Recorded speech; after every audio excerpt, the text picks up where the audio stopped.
Hey everyone, welcome back to HADAF SKILLS. Are you dealing with that super annoying issue where your browser just won't work, even though your internet connection is totally fine? Yeah, it's a weird one, I know. Now, a while back, we actually posted a video with 3 solid fixes, and get this, over 95.4% of the 45,000 people who watched it were able to solve the problem successfully. But some of you dropped comments saying none of those methods worked for you.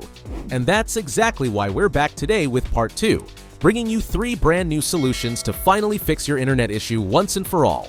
So let's jump right into it. Fix 1. Turn off your antivirus software. Some antivirus programs add an extra firewall layer that could be slowing down or even blocking your browser from accessing the internet. Temporarily disable your antivirus, then test your browser again.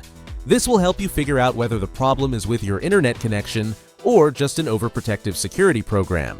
Fix 2. Flush your DNS. Alright, go ahead and press Windows plus R on your keyboard. Type in CMD and hit Enter. Then, in the command prompt, paste this command. You'll also find it in the video description below. Hit Enter and boom, you've just cleared your DNS cache. Try using your browser now. For a lot of people, this step alone brings everything back to life. Fix 3.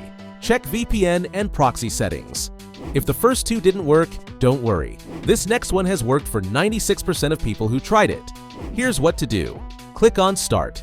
Go to Settings. Select Network and Internet. Click on VPN. Make sure all VPN options are turned off. Then go to Proxy and turn off Use a Proxy Server. Now go ahead and try your browser again. Most users report that this immediately brings their connection back to normal. If none of these 3 fixes worked for you, I highly recommend checking out part 1 of this series. It's on the channel and includes 2 extra methods that might just do the trick.